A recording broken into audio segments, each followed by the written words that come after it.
ጤና ይስጥልኝ ተመልካቾቻችን እንደምን ቆያችሁ ነጸብራቅ ዝግጅታችን ተጀምሯል በሳምንቱ የመገናኛ ብዙሃን ካነሷቸው የተወሰኑ ጉዳዮችን እናስታውሳለን እንደዚሁም ደግሞ አባይት ባልናቸው ጉዳዮች ላይ ውይይት የምናደርግበት ፕሮግራማችን ነው እንድትከታተሉን እንጋብዛለን እኔ ደኑ ታላ ነኝ በሳምንቱ በሀገራችን ከነበሩ የተወሰኑ አባይት ጉዳዮችን እናስታውስ እንግዲህ በሳምንቱ ሁላችንም እንደተከታተልነው በሀገራችን የተመለከተው አዲስ ክስተት አለ ሰላማዊ የሆነ የስልጣን ሽግግር ተመልክተናል አስቀድሞ የትግራይ ክልል ጊዜያዊ ርዕሰ መስተዳድር የነበሩት አቶ ጌታቸው ረዳ እንግዲህ አስቀድሞ በሳቸው የስልጣን ጊዜ ላይ በተለይ ከህወሓት ወገኖች ጋር የነበረውን አለመግባባት ይሄም የፈጠረውን ውጥረት ሁላችንም ምን አስተዋውሰው ነበር እንግዲህ ይሄ ሁነት ግን ሰላማዊ በሆነ የስልጣን ርክክብ በሰላም መቋጨት ይችላል ማለት ነው እንግዲህ የሳቸው ምክትል ሆነው ለሁለት አመታት ሲያገለግሉ የነበሩት ጀነራል ታደሰ ወረደ አቶ ጌታቸው ረዳን በመተካት እንግዲህ የትግራይ ክልልን ለመምራት ኃላፊነት ተረክበዋል ማለት ነው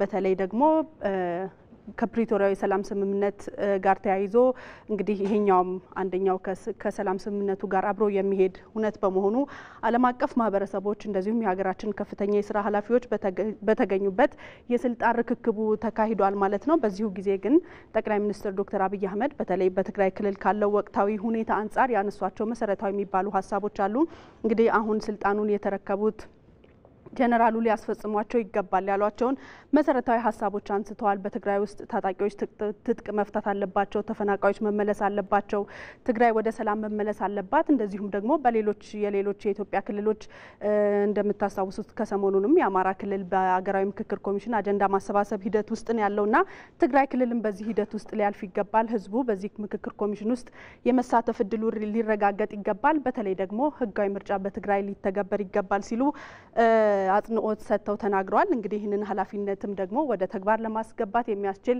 የቃል ኪዳን ሰነድ ስምምነትም ጀነራሉ ፈርመው ተመልክተናል እንግዲህ ከዚህ ሁነት ባሻገር ደግሞ በማግስቱ አቶ ጌታቸው ረዳ የጠቅላይ ሚኒስትሩ የምስራቅ አፍሪካ ጉዳዮች አማካሪ ሚኒስትር ሆነው መሾማቸውን ተመልክተናልና በተለይ በትግራይ ክልል ተፈጥሮ የነበረውን በጊዜያዊ አስተዳደሩ እንደዚሁም እና በህወሓት ኃይሎች መካከል ተፈጥሮ የነበረው መካረር በዚህ መልኩ በሰላም መቋጨቱ ለብዙዎች እፎይታን የሰጠ ሆኖ ተመልክተናል ቀጥሎ የምንመለከተው ጉዳይ የሚሆነው በአማራ ክልል እየተካሄደ የሚገኘውን የአጀንዳ ማሰባሰብ ሂደት ነው ሁላችንም በተለያዩ መገናኛ ዘዴዎች ስንከታተል እንደነበረው በጣም ተስፋ ሰጪ የሆነ በንቁ ተሳትፎ የተደረገበት የአጀንዳ ማሰባሰብ ሂደት እየተካሄደ እንደሆነ ተመልክተናል ዛሬ ይጠቃለላል ተብሎ ነው የሚጠበቀው እንግዲህ ይሄንን ዛሬ ዋነኛ አጀንዳችን ነው የነበሩ ሂደቶች ምን ይመስላሉ ምን ተስፋ ተደርጓል ከዚህ ምክክር አጀንዳ ማሰባሰብ በኋላ የሚለውን ጉዳይ በስፋት በኋላ ላይ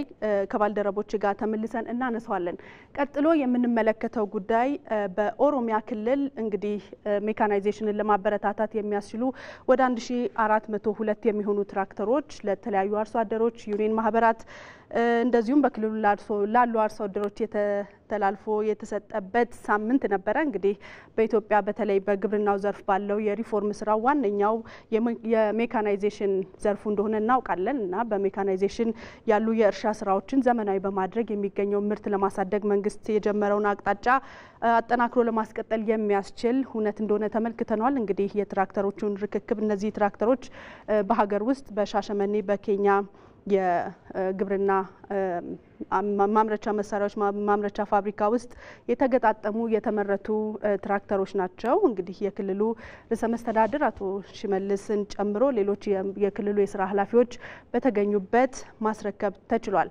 ቀጥሎ የምናነሳው ጉዳይ ከሀገር ውስጥ ያስወጣናል በኋላም የምንወያይበት ቀጥሎ የምናነሳው ጉዳይ የአማራ ብሔራዊ ንቅናቄ አብን ሶስተኛ መደበኛ ጉባኤውን ያካሄደው በዚሁ ሳምንት ነበረ እንግዲህ በተለይ በሀገራችን ካሉ ነቅ ያለ ተሳትፎ ከሚያደርጉ ፓርቲዎች መካከል እንደሆነ ይጠቀሳል እንግዲህ ይህ ፓርቲ ሶስተኛ መደበኛ ጉባኤውን አካሂዷል ፓርቲው ከተመሰረተ ጀምሮ የገጠሙት ስኬቶች ምንድናቸው የነበሩ ተግዳሮቶችስ ምንድናቸው በሚል ሪፖርት ቀርቦ ውይይት ተደርጎበታል ሪፖርቱን ያቀረቡት አቶ በለጠ ሞላ ናቸው እንግዲህ በዚህ ሪፖርት መሰረት መሰረት ያሉ ተግዳሮቶች እንዴት መቀረፍ አለባቸው በሚል ፓርቲው ሰፋ ያለ ምክክር ማድረጉን ተመልክቷል። እንግዲህ በዚህ ሀሳብ ላይ በዚህ መድረክ ላይ የተነሱ መሰረታዊ ሀሳቦች አሉ። ከነዚህ መካከል በተለይ አማራ ልሂቃን ከነበሩ ችግሮች ተምረው ወደፊት እንዴት መፍታት አለብን የሚለውን ሀሳብ ማዳበር አለባቸው። በመቀጠል ደግሞ የመከባበር፣ የመደማመጥ፣ የመነጋገር ባህላችን ሊዳብር ይገባል። በተለይ ደግሞ በአማራ ክልል አሁን ያሉ የትጥቅ ትግል የሚያደርጉ እንደዚሁም የመንግስት ኃይሎች ረጋ ብለው ፖለቲካዊ መፍትሄን ለህዝቡ ሊያመጡለት ይገባል የሚል አቅጣጫ ያስቀመጠበት ጉባኤ ነው የተካሄደው። እንግዲህ በጉባኤው ማጠናቀቂያም 40 የሚሆኑ ቋሚ የማዕከላዊ ኮሚቴ አባላት እንደዚሁም 5 ተለዋጭ ቋሚ ኮሚቴ አባላትን በመመልመል አቶ በለጠ ሞላን የፓርቲው ሊቀመንበር በማድረግ ነው ጉባኤው የተጠናቀቀው። በመቀጠል የምንጓዘው ወደ አሜሪካ ነው። እንግዲህ ሁላችንም እንደምናውቀው አሜሪካ በተለያዩ ሀገራት ላይ የጣለችው የታሪፍ ጭማሪ መነጋገሪያ ሆኗል። በብዙዎች በተለይ በዘርፉ ባለሙያዎች የንግድ ጦርነትን ሊያስነሳ ይችላል የሚል የንግድ ስርዓቱን ሊያዛባ ይችላል የሚሉ ትችቶች በስፋት እየቀረቡበት ያለ እውነት ነው። እውነትም እንደተሰጋው በተለይ በቻይናና በአሜሪካ መካከል የንግድ ጦርነቱ የተጀመረ ይመስላል። ይህንን ጉዳይ ከባልደረባዬ መስፍን አባተ ጋር በኋላ ላይ ተመልሰን እናነሳዋለን። ሰፋ ያለ መረጃዎች በዚህ ጉዳይ ላይ እናጋራችኋለን። እንድትከታተሉን እንጋብዛለን። አብራችሁን ቆዩ።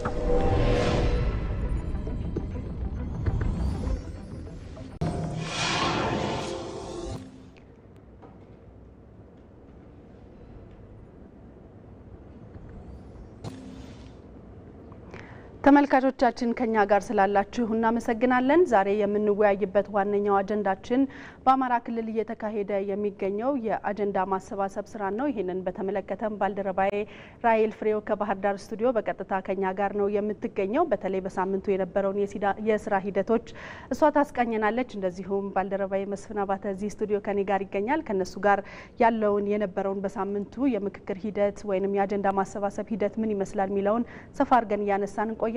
እናንተም ከኛ ጋር እንድትሆኑ እንጋብዛለን። ራሄል ስለመጣሽ አመሰግናለሁ።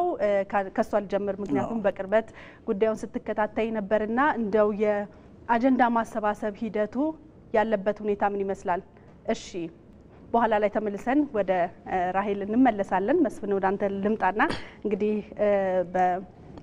ጋዜጠኛ እንደመሆነ በዚህ ጉዳይ ላይ ሰሞኑን ስትሰራበት ውይይቶች ስታደርግ እንደነበረ አውቃለሁኝና የአማራ ክልል የአጀንዳ ማሰባሰብ ምዕራፍ ላይ እንገኛለን። አስቀድመን ግን የሀገራዊ ምክክር ኮሚሽኑን አላማውን እናንሳ። ምክንያቱም እሱን ማስታወስ መሰረታዊ ሀሳብ ነው ብዬ አስባለሁና የሀገራዊ ምክክር ምን ተስፋ ተጥሎበት የተጀመረ ተቋም ነው? ምን አይነት መፍትሄዎች ያመጣል ሀገራችን? አመሰግናለሁ ኤደን። እንግዲህ ከዚህ በፊትም በአንድ ሚሆን በሁለት መልክ በተለያየ መልኩ የሀገራዊ ምክክር ሂደት ለኢትዮጵያ ያለው ፋይዳ ለኢትዮጵያ ብቻ ሳይሆን ለኢትዮጵያውያን ለሀገራችን ብቻ ሳይሆን ለሕዝቦቿም ይዞት የሚመጣው ገጸ በረከት አለ ተብሎ ይታሰባልና በጥቅሉ ይሄ የምክክር ኮሚሽን የተቋቋመበት ዓላማ አለ። ኢትዮጵያ ባለፉት 60-80 ዓመታት የተፈጠሩ የፖለቲካ ስንጥቃቶች መቆም አለባቸው። በእነዚህ ሂደት ውስጥ እንደ ሀገር ያስመዘገብነው ኢኮኖሚያዊም ፖለቲካዊም ማህበራዊም ለውጦች የሉንም። ስለዚህ ይሄ ነገራችን የሆነ ቦታ ላይ ሊቆም ይገባል በሚል በዚህ መንግስትና በዚህ ትውልድ ዘመን ትልቅ ታሪካዊ አሻራ ማሳረፍ አለብን በሚል ታስቦ የተቋቋመ ኮሚሽን ነውና ይታወቃል። ኢትዮጵያ እንግዲህ በተለይ በማህበራዊ ፖለቲካዊና ኢኮኖሚያዊ ጉዳዮች በርካታ ጥያቄዎች የሚነሱባት ብዙ ዋጋም የተከፈለባት ሀገር እንደሆነች እናውቃለንና አጠቃላይ የምክክር ኮሚሽኑ ሲቋቋም የባለፉት ዘመናት የቤት ስራዎቻችን አሁን ላይ ቆመው ለሚቀጥለው ትውልድ የተሻለች ኢትዮጵያን ማስረከብ የምንችልበትን አዲስ ምዕራፍ ማምጣት አለብን የሚለው ነው ዋናው ጽንሰ ሐሳቡ። ይሄን ስናደርግ ግን በጥቅሉ የምክክር ሂደቱ ምን አይነት ጉዳዮችን ያነሳል? ሀገራት እንዴት ነው ምክክርንስ የሚያደርጉት? ለምንድን ነው ምክክር አስፈላጊነቱ የሚለውን ነገር ሁለቱን ነገሮች እናንሳ። ቤዚካሊ ሁለት ነገሮች ናቸው ያሉት። አንደኛው የአጭር ጊዜ ግብን ለማሳካት በሚል ነው ምክክር የሚካሄደው። ብዙ ሀገራቶች በዚህ ምዕራፍ ውስጥ አልፈዋል። እኛም ሀገር በቅርቡ በትግራይ ክልል የነበረውን ቀውስ የፈታንበት በዚህ በመጀመሪያው ምዕራፍ ነው የፕሪቶሪያው ስምምነት ማለት ነውና የአጭር ጊዜ ግብን ለማሳካት ስንል አንድ ቀውስ ይፈጠራል። በቀውስ ሂደት ውስጥ የሚወድሙ ንብረቶች አሉ፣ የሚጠፉ የሰው ንብረቶች የሰው ህይወቶች አሉ። እነዚህን ነገሮች እፎይታ ለመስጠትና የዜጎችን ደህንነት ለማረጋገጥና የሀገርን ሉዓላዊነት ለማስጠበቅ በሚል እሳቤ ልዩነቶች ቢኖሩም ነገር ግን የተኩስ አቁም ስምምነት አድርገሽ ለድርድርና ለውይይት የሚደረግበት አሰራር ነው። በዚህ ሂደት ውስጥ ተሳታፊ እነማን ናቸው ስንል በዛው በግጭቱ አካባቢ ላይ ያሉ ኃይሎች ናቸው። ለምሳሌ የፕሪቶሪያውን ስምምነት አይተሽ ከሆነ በፌዴራል መንግስቱና በህወሓት ጥቂት አመራሮች ዘንድ ነው ውይይቱ የተደረገው። ስለዚህ የተኩስ አቁም ስምምነቱን በተመለከተ በእነዚህ በሁለቱ አካሎች መካከል ውይይት ተደረገ። ስለዚህ ይሄ የአጭር ጊዜ በሚለው ምዕራፍ ነው። ሁለተኛው መሰረታዊ ለውጥ ለማምጣት የሚደረገው ምክክር ነው። ይሄ ኢትዮጵያ አሁን እያደረገች ያለችው የምክክር ሂደት እንደ ሀገር እያደረግን ያለው ምክክር በሁለተኛው ደረጃ ላይ የሚቀመጠው ነው። ረጅም ጊዜ የሚወስድ ነው። ሰፊ የህብረተሰብ ክፍልን የሚያሳትፍ ነው። በርካታ አመለካከቶች የሚንጸባረቁበት ነው። ለምሳሌ በህወሓትና በፌዴራል መንግስቱ መካከል የተደረገውን ስምምነት ብናይ አንዱ የተኩስ አቁም ስምምነት ነው። ሁለት ትግራይ ክልል ላይ ያለውን የመልሶ ግንባታና ማቋቋም ሂደትን በተመለከተ ነው። ሶስተኛ በሌሎች ዝርዝር ጉዳዮች ላይ መንግስት ያው በዝርዝር መግባት ስላልፈለኩና በተገለጹት ጉዳዮች ላይ አጠቃላይ በሁለቱ በፌዴራል መንግስቱና በትግራይ ክልል እንጂ አጠቃላይ እንደ ሀገር ያለውን ዘላቂ የሆነውን የኢትዮጵያን ችግር ለመፍታት የሚያስችሉ ሀሳቦች የተነሱበት መድረክ አይደለም። ስለዚህ በሁለት መልኩ ሀገራዊ ምክክር ይካሄዳል።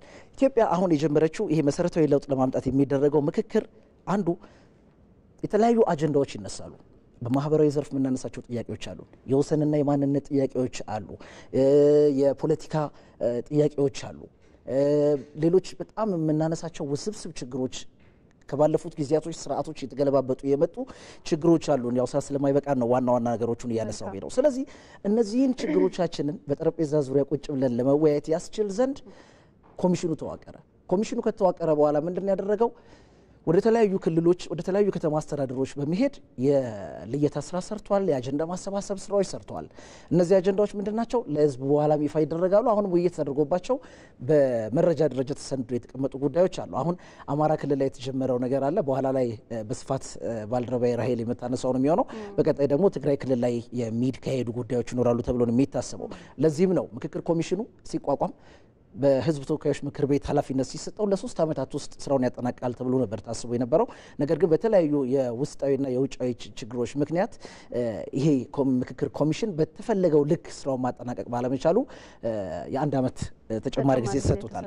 ነገር ግን በመንግስትና በህዝብ መካከል ያለውን ግንኙነት ለማሻሻል ትልቅ ዓላማ እንዳለውም ይነገርለታል። በነገራችን ላይ ከዚህ ቀደም የነበሩትን የፖለቲካ ስርዓቶቻችንን ብናይ በህዝብና በመንግስት መካከል ያለውን ግንኙነት ብንመለከት እጅግ በጣም የሻከረ የህዝብ አካል በማይመስል ደረጃ ሁላ ትልቅ ልዩነቶች የነበሩበት እምነቶች እናያለን። መሪዎቻችንን እኮ ለማየት እኮ በጣም እንቸገር ነበረ። ከስንት አንዴ ነው ወይ ፓርላማ ላይ ነው የምናያቸው ወይ ትልልቅ የቴሌቪዥን መስኮቶች ላይ ነው ልናያቸው የምንችለው እንጂ ህዝባዊ መሰረት ኖሯቸው እስከ ታችኛው መዋቅር ድረስ ወርደው የህዝባቸውን የመልማትና የመልካም አስተዳደር ጥያቄዎች ምላሽ ለማሰጠት ህዝባዊ መድረኮች የተመቻቹባቸው አጋጣሚዎች አልነበሩም። በፖለቲካ ሂደታችን ውስጥ የምንወቅሳቸው የምናመሰግናቸው አሉ። እኔ በዚህ 7 ዓመታት ውስጥ በተለይ የለውጡ መንግስት ከመጣ በኋላ በተለይ በክልልና በፌዴራል ደረጃ የነበሩት ህዝባዊ መድረኮች ተገድበው እስከ ታችኛው መዋቅር ድረስ ወረዳ ድረስ ወርደው ጠቅላይ ሚኒስትሩ ህዝቡን ያገኙባቸው መድረኮች እናስታውሳለን። ይሄ በተለይ በመንግስትና በህዝብ መካከል ያለውን ግንኙነት ለማሻሻል ትልቅ አቅም ይፈጥራል ተብሎ ነው የሚታሰበው። ስለዚህ ምክክር ኮሚሽኑ አንዱን አጀንዳውን ሲያነሳ በመንግስትና በህዝብ መካከል ያለውን ግንኙነት ለማሻሻል የሚጠቅሙ ሀሳቦች ይነሱበታል ተብሎ ይታሰባል። ምክንያቱም ብዙ ያኮረፉ ኃይሎች አሉ። በህዝቡ መካከል የሚነሱ የመልካም አስተዳደርና የመልማት ጥያቄዎች አሉት ይሄ ህዝብ። ስለዚህ እነዚህን ጥያቄዎች ምላሽ ለማሰጠት የሚያስችል አቅም ይፈጥራል ተብሎ ይታሰባል ምክክር ኮሚሽኑ። መልካም ራሄልን አግኝተናታል። ራሄል በድጋሚ በጣም አመሰግናለሁ።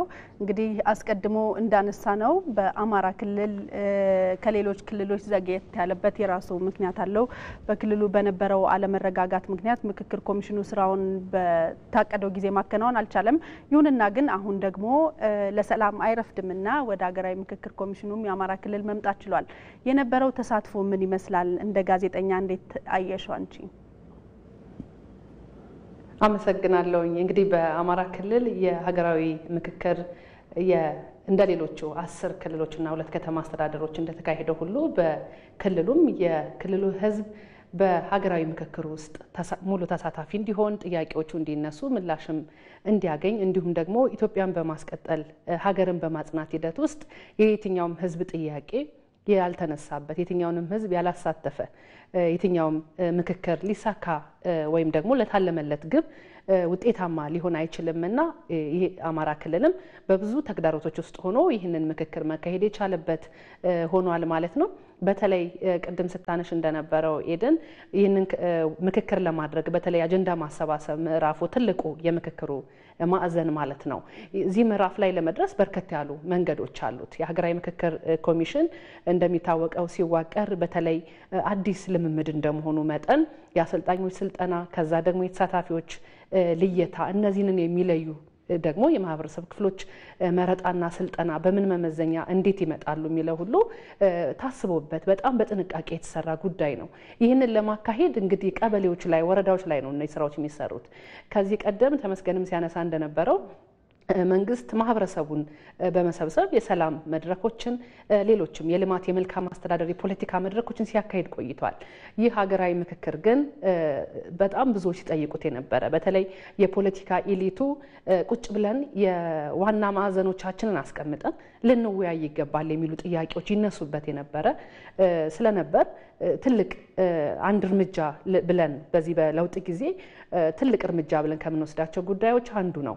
ይህንን ለማምጣት ደግሞ ከማህበረሰቡ ከስር ጉዳዮች ሊመጡ ይገባልና ይህንን ለማድረግ ሀገራዊ ምክክር ኮሚሽኑ ብዙ ዋጋዎች ከፍሏል። እንደ አማራ ክልል የሰላም ተግዳሮቱ እጅግ አስቸጋሪ ነው። ማህበረሰቡ ወደ እነዚህ ምክክሮች ስልጠናዎችን ለመውሰድ በሚመጣበት ጊዜ ብዙ ፈተናዎች ታልፈዋል። እንደምናስታውሰው የህይወት መስዋዕትነት ጭምር የተከፈለበት የሀገር ሽማግሌዎች ይህንን ማህበረሰቡ ጋር ለማስረጽ መተው ስልጠናዎችን ወስደው በሚመለሱበት ጊዜ ብዙ ዋጋ የተከፈለበት የህይወት መስዋዕትነት ጭምር የተከፈለበት ምክክር ነው። ስለዚህ ቀላል የሚባል አይደለም ማለት ነው። አማራ ክልል ላይ ይህንን ውይይት አምጥቶ አንድ ኢትዮጵያ ቁጭ ላይ እየመከረችበት ያለ ለማድረግ የዚህ ህዝብ ድምጽ የዚህ ተሳትፎ እጅግ ወሳኝ ነው። በዚህ ዋጋ ውስጥ የመጣው ተሳትፎ ደግሞ እውነት ለመናገር ስኬታማ በሚባል መልኩ ዛሬ ማገባደጃውን የሚያደርገው የአጀንዳ ማሰባሰቡና እያከናወነ ነው ማለት ነው።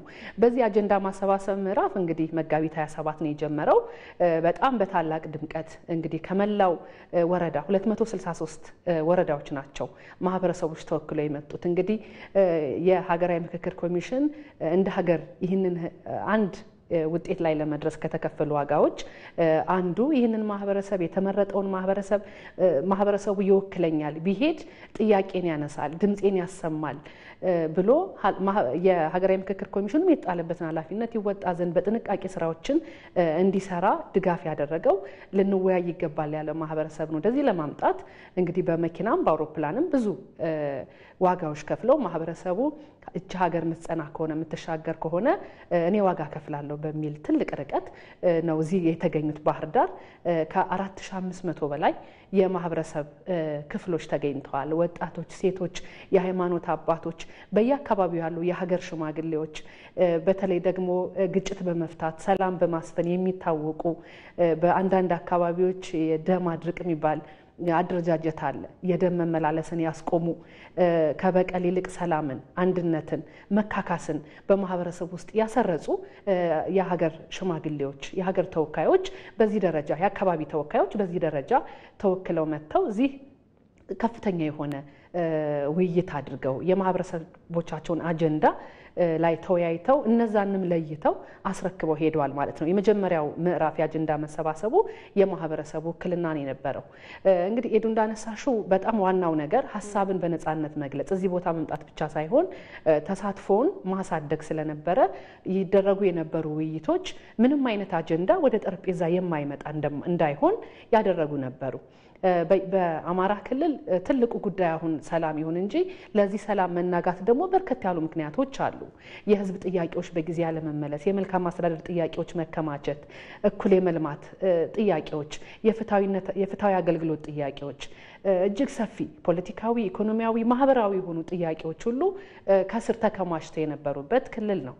ይህ ክልል አሁን የወለደውን የሰላም እጦት ይህ የጥያቄ ክምችት የወለደው የሰላም እጦት ብቻ ሳይሆን ደግሞ እንደ ሀገር የሚነሱ ሀገር እንድትቀጥል እንድትጸና ኢትዮጵያውያን በአንድ ወንድማማችነታቸውን እንዲያጸኑ ደግሞ ይጠየቁ የነበሩ ያስፈልጉ የነበሩ ምላሾች ጭምር በዚህ የአጀንዳ ማሰባሰብ ላይ ከማህበረሰቡ በነቂስ ወጥተዋል። ይህ የሚያሳየው እጅግ ነፃ የሆነ ተሳትፎን የሀሳብን የማስተዳደር ብቃትን እንግዲህ ውይይት የሚባለው ይህ ነው። ሁሉም ሰው የወደደው ሀሳብ ላይ ይነሳ ይችላል። ሁሉም የራሱን የሆነ ሀሳብ ያነሳል። በዚህ ውይይት ደግሞ እነዚህ አጀንዳዎች የትኞቹ ናቸው የማህበረሰብ አጀንዳዎች ተብለው እዛው ያነሷቸው ሰዎች መክረውባቸው ዘክረውባቸው ለይተው ለኮሚሽኑ በአደራ ያስረክባሉ ማለት ነው። እንደሚታወቀው በሀገር አቀፍ በሚደረገው ዋናው ምክክር ላይ የሚነሱ ሀሳቦች ሆነው ያድጋሉ ማለት ነው። እነዚህ ማህበረሰቦች እነዚህን አጀንዳዎች ብቻ አይደለም የሚያስረክቡት። በሀገር አቀፍ ምክክሩ የሚወክሏቸውን ሰዎች እጅግ ዲሞክራሲያዊ በሆነ መልኩ በብሔራዊ ምርጫ ቦርድ በተዘጋጀ የመምረጫ ግብአቶች ምርጫቸውን አከናውነው ነው የተለያዩት ማለት ነው። ሁለተኛውና ከዛሬ ማገባደጃውን የሚያደርገው ደግሞ የባለድርሻ አካላት ውይይት ነው። እንደሚታወቀው ባለድርሻ አካላት የሚባሉ በምክክር ውስጥ ከተዘረዘሩት ውስጥ ዋነኞቹ የፖለቲካ ፓርቲዎች በአጠቃላይ እንዲሁም ደግሞ የመንግስት የስራ አስፈጻሚ አካላት በፖለቲካ ማዕቀፍነት በፖለቲካ ፓርቲዎች ማዕቀፍነት ከተያዙትም ውጪ ማለት ነው ህዝብ እየመሩ የሚገኙ የመንግስት አስፈጻሚ አካላት፣ ተጽዕኖ ፈጣሪ ግለሰቦች እንዲሁም ደግሞ ማህበረሰቡ በተለያየ ደረጃ የሚያገለግሉ የሲቪክ ማህበራት አደረጃጀቶች፣ የሃይማኖት አባቶች፣ የሃይማኖት ተቋማት ማህበራት ማለት ነው። እንዲሁም ደግሞ የከፍተኛ ትምህርት ተቋማት ናቸው። እነዚህ በአንድም በሌላ መልኩ ሀገር በማቅናትም እንዲሁም ደግሞ ሀገርን አሉታዊ ተጽዕኖ በማሳደርም ሊነሱ የሚችሉ ግብአት ያላቸው ሀሳብ የማመንጨት አጀንዳ የማደራጀት ማህበረሰብን የመምራትና የማሰባሰብ አቅም ያላቸው ናቸው ማለት ነው። በሀገሪቱ የፖለቲካ እንቅስቃሴ ውስጥና ሁለንተናዊ እንቅስቃሴ ውስጥም መሪዎቹ በአንድም ሆነ በሌላ መልኩ እነዚህ አካላት ናቸው። ስለሆነም እነዚህ አካላት ያልመከሩበት ሊሆን አይገባም በሚል በስፋት በተሰጣቸው ቀን አጀንዳዎቻቸውን ለይተው አስረክበዋል ማለት ነው። ዛሬ ምርጫም እያካሄዱ ነው የሚገኙት። ከነዚህ አካላትም ተመራጩ ደግሞ በሀገር አቀፍ ደረጃ ውይይት የሚያደርግበት ዛሬ ማጠቃለያው ዝግጅት እየተካሄደ ነው ማለት እንችላለን። ኤደን መልካም ራሄል፣ በኋላ ላይ ተመልሰን ዛሬ የማጠቃለያው ስራ ምን ይመስላል የሚለውን የምታስቃኝን ይሆናል። ወደ ስቱዲዮ ልመለስና መስፍን ወደ አንተ መጣለው። እንግዲህ የአማራ ክልል የአጀንዳ ማሰባሰብ ሂደት ውስጥ የተመለከትነው አንድ እውነት አለ ወይንም ምክክር ኮሚሽኑ ያወጣው መግለጫ አለ። በእስር ቤትም ያሉ እንደዚሁም በትጥቅ ትግል ላይ ያሉ ወገኖች አጀንዳቸውን መስጠት የሚችሉበትን እድል እናመቻቻለን፣ በራችን ክፍት ነው ብለዋልና ይሄ ለክልሉ ምን ተስፋ አለው? ምን አዲስ ነገር ይዞ ሊመጣ ይችላል ብለህ ትጠብቃለህ? መልካም። የአማራ ክልል እንግዲህ በሀገሪቱ ሁለተኛው ከፍተኛ የሆነ የህዝብ ቁጥር ያለው ህዝብ እንደሆነ ይታወቃል።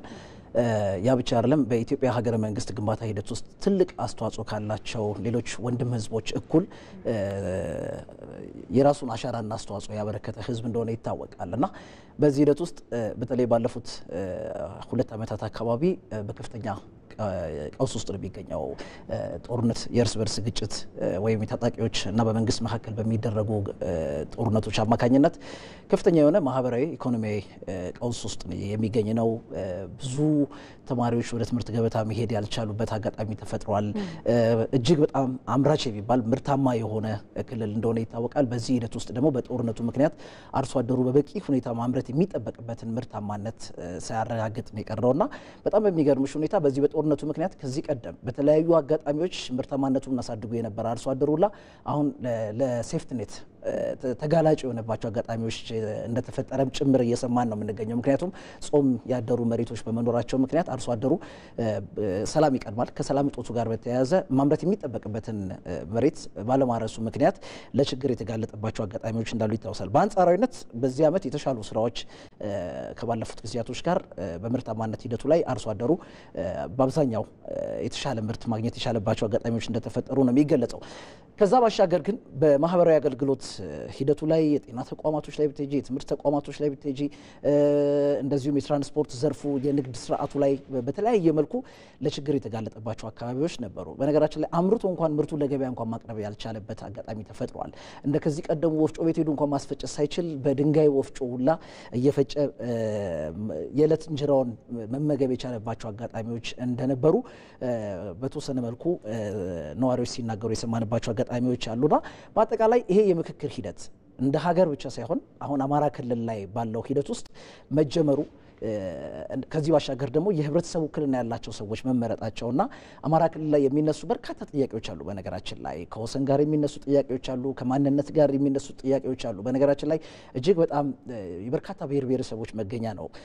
በክልሉ ምክር ቤት ላይ ማይተሽ ከሆነ ብዙ ውክልና ያለው የተለያዩ ብሔሮች የሚሳተፉበት ውክልናም ያላቸው ክልል እንደሆነ ይታወቃልና በዚህ ሂደት ውስጥ ከወሰንና ከማንነት ጋር የሚነሱ ጥያቄዎች አሉ። ከአጎራባች ክልሎች በተለይ ከትግራይ ክልል ጋር ያለ የወሰን ጥያቄ እንዳለ ይታወቃል። የማንነት ጥያቄ የሚያነሱ ህዝቦችም ያሉበት ክልል እንደመሆኑ መጠን ብዙ ጥያቄዎችና ብዙ አጀንዳዎች ይነሳሉ ተብሎ ይታሰባል። ቅድም ሁለቱን የምክክር ሂደቶችን በተመለከተ ሳነሳልሽ ያጭርና የመሰረታዊ ለውጥ ለማምጣት የሚለውን ነገር ስናነሳ አሁን እንደ ሀገር በተለይ መሰረታዊ ለውጥ ላይ ትኩረቱን ያደረገው የኢትዮጵያ ሀገራዊ ምክክር ኮሚሽን በተለይ አማራ ክልል ላይ ያለውን ችግር በስፋት ይፈታል ተብሎ ነው የሚታሰበው።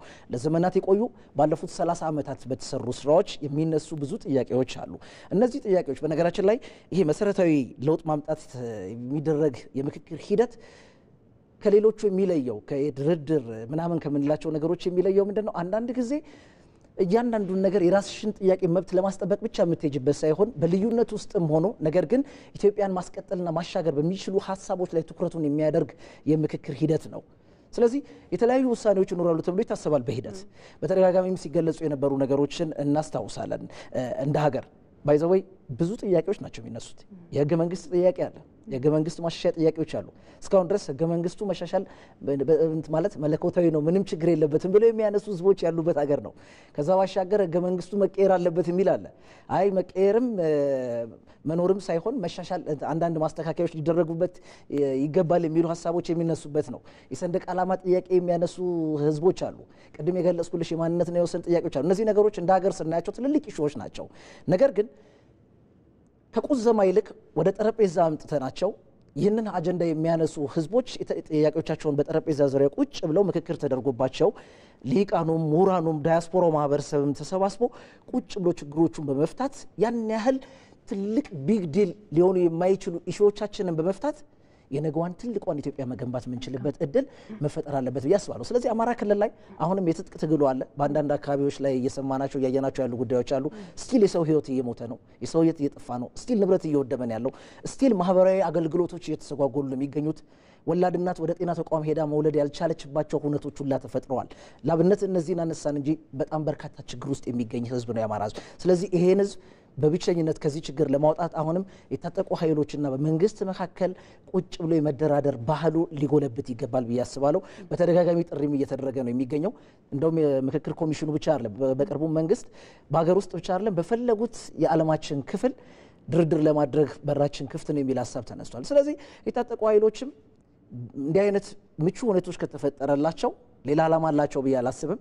ስለዚህ ዓላማ ካላቸውም ዓላማቸውን ወደ ጎን በመተው ሀገራቸውና ህዝባቸውን ተቀዳሚ አድርገው ትኩረት ሰጥተው በዚህ ልክ መስራት አለባቸው ብዬ አስባለሁ። ስለዚህ በድርድርና በውይይት በሰለጠነ መንገድ ዲሞክራሲያዊ በሆነ መንገድ ችግሮቻቸውን ፈተው ይህን ህዝብ ከጦርነት እፎይታ ውስጥ ማውጣት አለባቸው ብዬ አስባለሁ። መልካም ራሄል፣ ወደ አንቺ ይመጣለሁኝ። እንግዲህ ቀደም ሲል ያነሳናቸው መስፍን የጠቀሳቸው በክልሉ ያሉ በርካታ መሰረታዊ የሚባሉ ችግሮች የህዝብ ጥያቄዎች ያሉበት ክልል እንደሆነ ይታወቃልና በዚህ በአጀንዳ የማሰባሰብ ሂደት ውስጥስ የክልሉን እውነተኛ ጥያቄዎች ማንጸባረቅ የሚችሉ የህዝቡን መሰረታዊ ሀሳቦች መግለጥ የሚችሉ አጀንዳዎች ቀርበውበት ነበር? የነበሩ አጀንዳዎች ምን ይመስሉ ነበር? መልካም እንግዲህ ሲነሳ እንደነበረው እጅግ የተከማቸ ጥያቄ የአማራ ህዝብ እንደሌሎቹ ኢትዮጵያውያን ጥያቄዎች የነበሩት ነው። ስለዚህ በዚህ የአጀንዳ ማሰባሰብ ውስጥ ምንም አይነት የሚነሳ ጥያቄ እንዳይቀር በተለይ ደግሞ የማህበረሰቡን ወክለው የመጡ የህብረተሰብ ክፍሎች በየአካባቢያቸው የሚነሳውን ከዛም ደግሞ በዞናቸው እንደ ክልል የሚነሱ ጥያቄዎችን በስፋት ያነሱበት ነው። ከዛም አልፎ ደግሞ ላለፉት ዓመታት የተከማቹ የረጅም ዘመናት ያስቆጠሩ ጥያቄዎች፣ የማንነት ጥያቄዎች፣ የወሰን ጥያቄዎች፣ የፍትሃዊ ተጠቃሚነት ጥያቄዎችን ጨምሮ ቀደም ብሎ ባልደረባዬ ሲያነሳ እንደነበረው የህገ መንግስት፣ የሰንደቅ ዓላማ መሰል ጥያቄዎች በስፋት የተነሱበት ነው።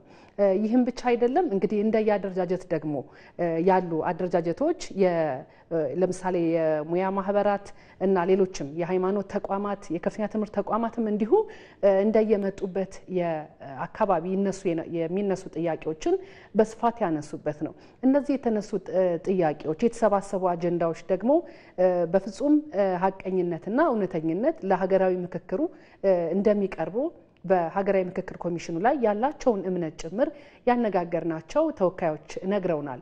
እንግዲህ ረዘም ላሉ ቀናት ነው ከመጋቢት 27 እስከ ዛሬ ድረስ ነው እየተካሄደ የሚገኘውና በየዕለቱ እናገኛቸው የነበሩ የማህበረሰብ ክፍሎች የሚፈልጓቸውን ጥያቄዎች ማህበረሰቡ ጋር ይነሱ የነበሩ ጥያቄዎችን እንግዲህ ላለፉት ጊዜያት በርከት ያሉ ጥያቄዎች በይፋ የሚነሱበት ጊዜ እንዳልነበረ ይታወሳል። ማህበረሰቡ ጥያቄዎችን ባፈነ ቁጥር ለአላስፈላጊ የሆኑ መነሳሳቶች ወጣቶች የሚመጡበት ሂደት ነው ያሳለፍነውና ይህ ሀገራዊ ምክክር ኮሚሽን ግን ምንም አይነት ጥያቄ የማይቀርበት የትኛውም ጥያቄ እፈረጃለሁ፣ እታማለሁ፣ እታያለሁ በሚል እንዲሰበሰብ የማይፈቀድበት ሁሉም አጀንዳውን በያደረጃጀቱ ውይይት አድርጎ ሀሳቡን አንስቶ የወከለውን ማህበረሰብ ጥያቄ የማንጸባረቅ የማስተጋባት በአጀንዳ እንዲያዝለት አጽንኦት የመስጠት ሁኔታዎች እንደነበሩ ገልጸውልናል። ያነጋገርናቸው የህብረተሰብ ክፍሎችም በተለይ በኮሚሽኑ ላይ ያላቸው ይህ እንደ ሀገር ትልቅ ጅማሬ መሆኑ ከዚህ ጅማሬ ደግሞ ለውጦች እንደሚመጡ ኢትዮጵያ እንደምትሻገር ያላቸውን እምነት ኮሚሽኑ ላይ ያላቸውን እምነት በአጽንኦት ነግረውናል። ለምንድን ነው ይህንን የኮሚሽኑ ላይ ያላቸውን እምነት ላነሳ የወደድኩት? ቀደም ብሎም ሲባል እንደነበረው በአማራ ክልል ላይ ይህንን ምክክር ማካሄድ ተገቢነት እንደሌለው ሊሳካ እንደማይችል ብዙ አስቸጋሪ ሁኔታዎች ሲነሱበት የነበረ ነው። ጥያቄዎችን በፍትሃዊነት የማድረስ ጉዳይ ይኖራል ወይ የሚሉ በሀገርም በክልልም ሲነሱ የነበሩ ጥርጣሬዎች ነበሩ። እነዚህ ተሳታፊዎች ግን በፍጹም መተማመን በተለይ የሀገራዊ ምክክር ኮሚሽኑ ለዚህ ውይይት እንዲያስተባብሩ ያቆሟቸው ግለሰቦች በጣም ነፃ ፍትሃዊ እና ሀሳብ የማይቀርበት አውድ በመፍጠር ረገድ የፈጠሩት ምቹ መደላድል ይህንን እምነት እንዲያጠነክሩ ሀገር ደግሞ የጀመረችውን በጋራ መምከር በውጤት እንድትደመድም እድል እንደሚሰጥ ይህም ሙሉ እምነታቸው እንደሆነ ነግረውናል ማለት ነው። እንግዲህ በተለያዩ የዜና አውታሮቻችን ይህንን አድምጣችሁት ይሆናል ብዬ አስባለሁ። መልካም። በዚሁ አያይዘሽ ዛሬ ያለው ሂደት ምን ይመስላል? እንግዲህ ዛሬ ይጠናቀቃል ተብሎ ነው የሚጠበቀውና ዛሬ ምን እየተካሄደ ነው ባህር ዳር ላይ? መልካም እንግዲህ ቀደም ብዬ እንዳነሳሁት በደማቁ የጀመረ በአባቶች በእምነት አባቶች እና በሀገር ሽማግሌዎች ምረቃና ቡራኬ የተጀመረ ስነ ስርዓት ነው። በፍጹም ባህላዊ መሰረቱን ሳይለቅ ማህበረሰቡ በቤቱ አንድ አዲስ ነገር ሲጀምር እንደሚያደርገው የተጀመረ በግሩም ስነ ስርዓት የተጀመረ እንደመሆኑ በአሁኑ ወቅትም በአባቶች ምረቃ በአጀንዳ ማሰባሰቡን ተረክበው የኮሚሽኑ ከፍተኛ ኃላፊዎች የክልሉ መንግስት ከፍተኛ ኃላፊዎች በተገኙበት አጀንዳዎች በአደራ ተረክበው ተወካዮችም ይፋ ተደርገው የመዝጊያ ስነ ስርዓቱ እየተካሄደ ነው የሚገኘው ማለት ነው። እጅግ ግሩም የሆነ ስነ ስርዓት ነው በአጠቃላይ በእነዚህ ቀናት የነበረው። መልካም ራሄል፣ ስላደረስሽን መረጃዎች በጣም ነው የምናመሰግነው። እንግዲህ ለአማራ ክልልም ለመላው የኢትዮጵያ ሕዝብም በዚህ ምክክር ኮሚሽን የምንጠብቀውን ተስፋ የምናደርገውን ሰላም፣ አንድነትና የነበሩ ችግሮችን ወደ ኋላ የመተው አዲስ ልምድን እንግዲህ እንዲመጣልን እንመኛለን። በጣም አመሰግናለሁ። መልካም ጊዜ፣ መልካም ስራ ይሁንልሽ። ወደ ስቱዲዮ መለሳለሁ። መስፍን እንግዲህ በዚህ ጉዳይ ላይ ማጠቃላይ ሀሳባችንን እናንተና እናጠቃለን። በነገራችን ላይ ለኢትዮጵያ የትልቁ ዕድል ነው ብዬ አስባለሁ። ከዚህ ቀደም በነበሩት ጊዜያቶች ኢትዮጵያ መሪዎች ሳይኖሯት ቀርቶ አይደለም፣ ሀገረ መንግስት ሳይኖር ቀርቶ አይደለም። በተለያየ ዘመን መንግስታት መጥተዋል፣ የቻሉትን ሰርተው ሄደዋል፣ የቻሉትን አጉድለው ሄደዋል። ይሄ በታሪክ ምዕራፍ ውስጥ ያለፍንበት ነው። አሁን ይሄ ለኢትዮጵያውያን የመጣ የመጀመሪያው ዕድል ነው ብዬ አስባለሁ። ይሄን ዕድል በአግባቡ መጠቀም ያስፈልጋል። እኛም ብቻ ሳይሆን የነገዋን ኢትዮጵያና ትውልድን በደንብ ማሰብ ያስፈልገናል ብዬ አስባለሁ። ልጆቻችን የባሩድ ሽታ ሊሸታቸው አይገባም። ልጆቻችን የሚፈልጉትን ማህበራዊና ኢኮኖሚያዊ ተጠቃሚነታቸውን ማረጋገጥ አለባቸው ብለናል። ምክንያቱም አባቶቻችን በአጥንትና በደም መስዋዕትነት ነው የዚችን ሀገር ሉዓላዊነት አጽንተው የቆዩት። ስለዚህ እነሱ በታላቅ ተጋድሎ ያንን ዋጋ የከፈሉት ለራሳቸው ብቻ ብለው ሳይሆን ለሉዓላዊነታቸው፣ ለክብራቸው፣ ለቀጣዩ ትውልድም አስበው የሰሩት ስራ ነው ብዬ አስባለሁ። ስለዚህ የእኛም ትውልድ በዚህ ልክ ይህንን መልካም አጋጣሚ መጠቀም ያስፈልገዋል ብዬ አስባለሁ። ከዛ ባሻገር የሀገራትን ተሞክሮ መውሰድ ያስፈልጋል። በነገራችን ላይ የኮሚኒዝም ይሄ መፈረካከስ በመጣበት ሰዓት የ1980ዎቹ መጨረሻ አካባቢ ላይ በምስራቅና መካከለኛው አውሮፓ አካባቢ ላይ ነው በነገራችን ላይ ትልቅ ተሞክሮ ያለው። ብዙ ሀገራቶች ይህንን የምክክር ሂደት በማምጣት ቀውሱን የፈቱበት መንገድ ለበርካታ ሀገራቶች ሞዴል ተደርጎም ይቆጠራል። ላብነት እንኳን ያህል ብናነሳ የፖላንድ፣ የሃንጋሪ፣ እንደ ምስራቅ ጀርመን፣ እነ ቡልጋሪያ ማንሳት እንችላለን፣ እነ ቼኮስሎቫኪያ ማንሳት እንችላለን። በርካታ የአውሮፓ ሀገራቶች እኮ ፈራርሰዋል በችግሩ ምክንያት። አንዳንዶቹ ደግሞ ቁጭ ብለው ችግሩ ሲፈጠር ሉዓላዊነታቸውና ደህንነታቸው ስላሳሰባቸው ጠረጴዛን መርጠው በመምጣት ቁጭ ብለው በመደራደር ሀገርን ማጽናት ችለዋል። ስለዚህ ይሄ ለእኛም ለኢትዮጵያውያን መልካም አጋጣሚ ነው ብዬ አስባለሁ። በ1990ዎቹንም በላቲን ወይም ደቡብ አሜሪካ ሀገራትን ብንሄድ ከህገ መንግስት ጉዳዮች ጋር በተያያዘ ብዙ የሚነሱ ብዙ የልዩነት ሀሳቦች ነበሩ። ልዩነቶቻቸውን ግን መፍታት የቻሉት ቁጭ ብለው በመነጋገራቸው ነው። ከዛ ባሻገር በአፍሪካ እንኳን ብናየው የቅርቡ የጸደይ አብዮቱን እናንሳ። ማን ነው በቱኒዚያ የመሐመድ ባውዚዚ ከስራ አጥነት ጋር ተያይዞ ራሱን በአደባባይ ላይ ያቃጠለ። ከዛ በኋላ የማህበራዊ ሚዲያዎች በጣም አስተጋቡት። በኋላ ላይ ቱኒዚያን ጨምሮ የበርካታ የአረብ ሀገራቶች የሰሜን አፍሪካ ሀገራትና ሌሎች የአረብ ሀገራቶች የተፈጠረባቸውን ቀውስ እናስታውሳለን። ቁጭ ብለው ችግሩ ሲፈጠር በድርድር ያደረጉ ሀገራቶች መፍትሄ አምጥቷል። ቁጭ ብለው ባለመደራደር ነፍጥ አንግበው የወጡ እና ኃይሎችንና በመንግስት መካከል በተደረገ ችግር ደግሞ ሀገሮች የወደሙባቸውን ስቲል ከጦርነት ማገገም ያልቻሉ ሀገራቶች አሉ። ለአብነት ሊቢያን ማንሳት እንችላለን። የመሐመድ ጋዳፊ አስተዳደር ለሊቢያውያን የራሱ የሆነ መልካም ገጸ በረከቶች እንዳሉት ይነገርለታል። ከዛ ባሻገር ደግሞ አውቶክራቲክ የሆነ አስተዳደራዊ መዋቅር ያለው መንግስት እንደሆነም ይነገራል። ነገር ግን ቱኒዚያውያን በወቅቱ ተቃውሞ ሊቢያውያን ተቃውሞ ወጡ። ነገር ግን ለረጅም ጊዜ ደግሞ ሊቢያ ሰስተኔብል የሆነ የፖለቲካ ማዕቀፍ መፍጠር ሳትችል በችግር ውስጥ ነው የምትገኘው። ዛሬም ድረስ የተለያዩ ወንጀሎች የሚፈጠሩበት የሁለት መንግስት አስተዳደሩን ላይ ያየንባቸው አጋጣሚዎች ተፈጥረዋል። ሶሪያን ላብነት እናንሳ። ሶሪያ አሁን በቅርብ ነው እንግዲህ በተወሰነ መልኩ ቢሆን የሰላም እፎይታን እያገኘች የመጣችው እንጂ ባለፉት 10-15 ዓመታት ሶሪያ ያለፈችበት ቀውስ አሁንም የበሽር አልአሳድ አስተዳደር በወቅቱ ችግሩ ሲፈጠር ይህ አብዮት ሲመጣ ቁጭ ብሎ በጠረጴዛ ዙሪያ ለመነጋገር ነው። ግብጽ በምን አይነት መንገድ ችግሯን መፍታት እንደቻለች አይተናል። ስለዚህ ከሌሎች የአፍሪካና የአውሮፓ ሀገራቶች እንዲሁም የዓለም ሀገራቶች ተሞክሮዎችን በመቀመር ሀገርን ማጽናት የምንችልበት እድል እጃችን ላይ ነው ያለው።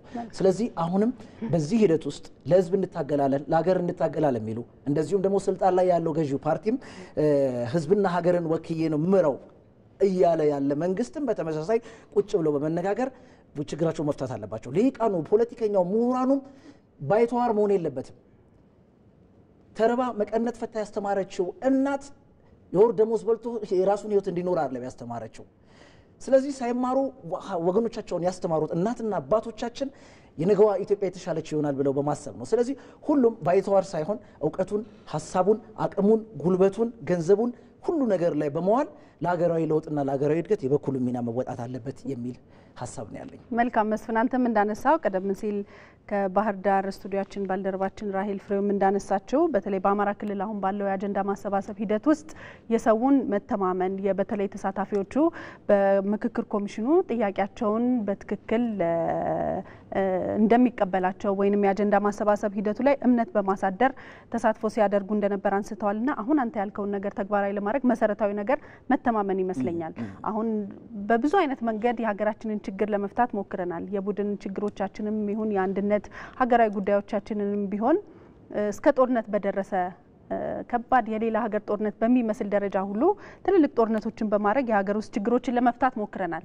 የቀረን ይሄኛው ነው፣ ቁጭ ብሎ መነጋገር። ቁጭ ብሎ በመነጋገር ደግሞ በርካታ ችግሮችን መፍታት እንደቻልን የፕሪቶሪያው የሰላም ስምምነት ትልቅ ማሳያ ነውና በዚህ አሁን ደግሞ በቀጣይ ብዙ አስጊ ሁኔታዎች አሉብን አይደለም፣ መነጋገር ችግሮችን መፍታት ይጠበቅብናልና በተለይ በሀገራዊ ምክክር ኮሚሽኑ እምነት በማሳደር ጥያቄ ያለው ሰው ሌሎች አይነት መንገዶችን ንጹሃንን ዋጋ የሚያስከፍሉ አካሄዶችን ከመከተል ይልቅ ሀገራዊ ምክክር ኮሚሽኑ በስራ ላይ ነው። ከመንግስትም ከየትኛውም ፓርቲ የፖለቲካ የሃይማኖት ኢንፍሉዌንስ ወይንም ጥገኝነት ነፃ የሆነ ተቋም ስለሆነ በዚህ ተቋም መተማመንን በማሳደር ወደዚህ መድረክ መምጣት፣ መነጋገር፣ ለሀገራችን መፍትሄ ማምጣት ሁላችንም ይጠበቅብናል የሚለውን ሀሳብ ከዚህ ውይይት መውሰድ እንችላለን። ወደ ሁለተኛው ርዕሰ ጉዳያችን እናልፋለን። ተመልካቾቻችን የአሜሪካ የታሪፍ ጭማሪ በጣም አነጋጋሪ ሆኗል። እንግዲህ የተፈራለትን የንግድ ጦርነት ያስጀመረ ይመስላል። መስፍኔ አዎ ፕሬዚዳንት ዶናልድ ትራምፕ እንግዲህ ብዙዎቻችን የምናውቃቸው እጅግ አወዛጋቢ የሆኑ አነጋጋሪ የሆኑ በዓለም ታይቶ የማይታወቅ አዲስ ክስተት ይዘው በመምጣት ተጽዕኖ ፈጣሪ ከሚባሉ ሰዎች መካከል አንዱ ናቸው። እናስታውሳለን የመጀመሪያው የአሜሪካ ፕሬዚዳንታዊ ምርጫ ሲያደርጉ ከሂላሪ ክሊንተን ጋር በነበረበት ወቅት ብዙ ግምት ሳይሰጣቸው አንድም በንግድ ዓለም ውስጥ የተሰማሩ ናቸው፣ ሁለተኛ በሳል የሚባል የፖለቲካ የህይወት ልምድ የሌላቸው ሰው ናቸው በሚልም ሲተቹ ነበር። ሂላሪ ክሊንተን ደግሞ ከዚህ ቀደም በባለቤታቸው ክሊንተን ኦልሞስት ወደ 8 ዓመት ሁለት የአሜሪካ የምርጫ ዘመንን በማሸነፍ ዲሞክራት ፓርቲን ወክለው ሀገር የመሩ ከዛ ባሻገር ደግሞ እሳቸውም በሀገሪቱ የፖለቲካ ምዕራፍ ውስጥ ደግሞ ትልቅ ተሳትፎና እንቅስቃሴ ያላቸው ሰው እንደመሆናቸው መጠን ትልቅ ግምት ተሰጥቷቸው እንደነበር እናስታውሳለን። ከዛ በኋላ እሳቸው ወደ ስልጣን መጡ። በኋላ ላይ በባይደን ተሸነፉ፣ እንደገና መጡ። አሁንም ሲመጡ በሚያደርጓቸው ንግግሮች ቀድመው የዓለምን መገናኛ ብዙሃን ትኩረት የሚስቡ በዓለም ውስጥ የሚገቡ ሰው ናቸው ዶናልድ ትራምፕና አሁንም ሲመጡ ወደ ስልጣን ሲመጡ ብዙ የተናገሯቸው ንግግሮች ምን ያህል አነጋጋሪ እንደነበሩ ይታወሳል። ሰሞኑን ግን በተለይ ከዚህ ከታሪፍ ጭማሪው ጋር በተያያዘ ኦልሞስት ወደ 60 የሚጠጉ ሀገራት ላይ የታሪፍ ማዕቀብ ጥለዋል። ይሄ ጠንካራ ፖለቲካዊ ግንኙነት አላቸው ተብሎ ከሚነገርላቸው ከአውሮፓ ሀገራት ጭምር ተቃውሞውን አስተናግዶባቸዋል። የአውሮፓ ህብረትን በተመሳሳይ ተቃውሞውን አሰምቷል። አሁን ዓለም የመጣችበትን ታሪክ እንመልከት። አሁን አስጊ የሆነው ሶስተኛው የዓለም ጦርነት ሊነሳ ይችላል የሚሉ ሀሳቦች ጭምር እየተነሱ ነው ያሉት። በተለይ ልዕለ ኃያል በሆኑት በአሜሪካና በቻይና መካከል እየተደረገ ያለው ፉክክር እየተመለከተ ነው። አሜሪካ በቻይና ላይ ብቻ አይደለም ማዕቀብ የጣለችው፣ በተለያዩ ሀገራት ላይ ጥላለች። ነገር ግን ቻይናን ለየት ባለ መልኩ ደግሞ ጠንከር ያለ ማዕቀብ የታሪፍ ጭማሪ ቻይና ላይ አድርጋለች። ቻይናም ተመጣጣኝ ነው ብላ ያሰበችውን አጸፋ ሰጥታለች። አሁን 125 በመቶ አድርጋለች አሜሪካ ላይ ወደ ቻይና በሚገቡ ምርቶች ላይ የጣለችው ታሪፍ። ይህንን ተከትሎ ደግሞ ዶናልድ ትራምፕ ደግሞ 145 አካባቢ አድርሰውታል ቻይና ላይ። ትላንትና ግን የሰጡት ነገር ምንድነው? አሁን ከጂ ጂንፒንግ ጋር ቁጭ ብለን ለመነጋገር ዝግጁ ነን እሳቸው ፈቃደኛ ከሆኑ የሚል ሀሳብ አምጥተዋል። ጂ ጂንፒንግ ደግሞ በተለያየ አጋጣሚ ደግሞ ዓለም በሙሉ ከቻይና ጎን ሊቆም ይገባል፣ ይህንን ጉዳይ ኃይል ልንል ይገባል። ዶናልድ ትራምፕ በተሳሳተ መንገድ እየሄዱ ነው፣ ይሄ ደግሞ የዓለምን ኢኮኖሚ ገደል ውስጥ ይከተዋል የሚል የእስያን ሀገራትን ብቻ ሳይሆን በተለየ መልኩ የአውሮፓ ሀገራትን ከቻይና ጎን ተሰልፈው የትራምፕን አካሄድ እንዲገቱ ጥሪ እያቀረቡ ነው የሚገኘውና በቀናት በአጭር ጊዜ ውስጥ የትራምፕ ውሳኔ በጣም ትልልቅ የሚባሉ የኢኮኖሚያዊ መናጋቶችን አሜሪካን ራሷን ጨምሮ ጉዳት እያስከተለ ነው የሚገኘው። በጣም የሚገርምሽ የአክሲዮን ገበያ ዋጋ ወይም የስቶክ ማርኬት ብለን የምንጠራው አሜሪካ ውስጥ አሁን በጣም አሽቆልቁሏል። ያ ብቻ አይደለም፣ እሳቸው በጣም የሚመኩበት ዶላር ባለፉት 3 ዓመታት ታይቶ በማይታወቅ መልኩ ከሌሎች ከረንሲዎች ጋር ስናነጻጽረው እጅግ ከፍተኛ የሆነ መውረድም ታይቶበታል። ይሄ አሜሪካውያንን ይጎዳል ነው። በነገራችን ላይ ፕሬዚዳንት ዶናልድ ትራምፕ ምርጫ አሸንፈው በመጡ በአጭር ጊዜ ውስጥ እጅግ ከፍተኛ ህዝባዊ ተቃውሞ ያስተናገዱ ብቸኛው አሜሪካዊ መሪ እንደሆኑም ነው ታሪክ እየገለጸላቸው የሚገኘውና በዚህ ሂደት ውስጥ የሚያልፉ ከሆነ ከባድ ነው። ነገር ግን የቻይናው ፕሬዚዳንት ጂ ጂንፒንግ ምን ብለዋል? በታሪፍ ጦርነት አሸናፊ አይኖርም የሚል ሀሳብ አንስተዋል። በዚህ ሂደት ውስጥ ሁለቱ ሀገራቶች መካከል ብቻ አይደለም ከሌሎች ሀገራቶች ጋር በሚገባ ሰጣ ገባ ውስጥ ዓለም እንደሚጎዳም ይታወቃል። ያ ብቻ አይደለም፣ የአውሮፓ ህብረት ከቻይና ጎን መቆም አለበት፣ ይሄ ፖለቲካዊ ጉዳይ አታድርጉት ሲሉ ነው የተናገሩት። ምክንያቱም እስከዛሬ አሜሪካ ስትጮህ እንደ ቁራ የአውሮፓ ሀገራቶችም አብረው ከአሜሪካ ጋር ይጮሃሉ። ይህንን ነገር ለመቃወም ነው። ስለዚህ የዜጎች የሀገር የዓለም ጉዳይ ነው። ስለዚህ የእናንተም ህልውና በመሆኑ ከቻይና ጎን ልቆሙ ይገባል የሚል ሀሳብ አንስተዋል። ነገር ግን ከሀገራት ጋር የሚደረገው ድርድር እንደሚቀጥል ደግሞ ዶናልድ ትራምፕ ተናግረዋል። አሁን ቻይናም ጠንከር ያለ አቋም ማሳየቷ ተገቢ ነው ያስባለው። ቢያንስ በተወሰነ መልኩ ለዘብተኛ የሆኑ ውሳኔዎችን እያየን ነው። ዶናልድ ትራምፕ አንድም ለውይይት በራቸውን ክፍት ያደረጉ፣ ሁለትም ደግሞ ለ90 ቀናት በሚል ደግሞ አሁን ጥለውት የነበረውን ታሪፍ ወደ ቀድሞ ሁኔታ የሚመለስ ብለው በ10 በመቶ እንዲሆን ወስነዋል ለተወሰነ ጊዜ በሚል ነው። ይሄን ያደረጉት ምንድነው? ድርድር እስኪካሄድ ጊዜ ብለው የተናገሩ። ስለዚህ በዚህ ሂደት ውስጥ በሚኖሩት የ90 ቀናት ውስጥ የተለያዩ የአውሮፓ ሀገራትና የዓለም ሀገራቶች ከአሜሪካ ጋር በሚኖራቸው ድርድር ይሄን ችግር ይፈታሉ ተብሎ ነው የሚታሰበው። በአጠቃላይ ግን የዶናልድ ትራምፕ ውሳኔ በዓለም አቀፍ ገበያ ያለውን ለውጥ እጅግ አምጥቷል። ቅድም አንቺ እንዳልሽው ባለፈው ሳምንት እንኳን ብንመለከት ወርቅ በከፍተኛ ደረጃ የዋጋ ጭማሪ አሳይቷል። ስለዚህ የኢትዮጵያ ቡናም የዋጋ ጭማሪ አሳይቷል በአሜሪካ። አሳይቷል።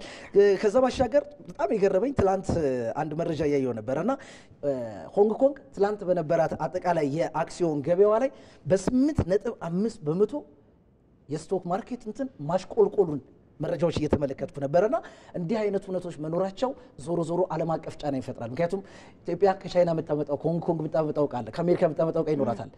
ሌሎች የአፍሪካ ሀገራቶችን በተመሳሳይ የግብይት ስርዓታቸው ዓለም ወደ አንድ መድረክ የመጣበት ሉላዊነቱ ይዞት የመጣው ጸጋ አለ።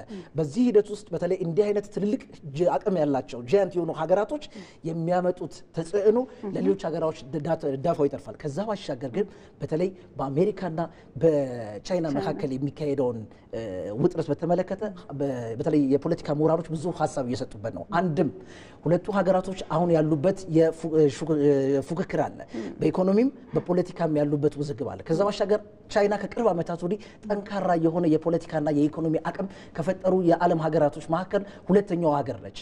ስለዚህ አሜሪካ ይሄ ትልቅ ስጋት ሆኖባታል።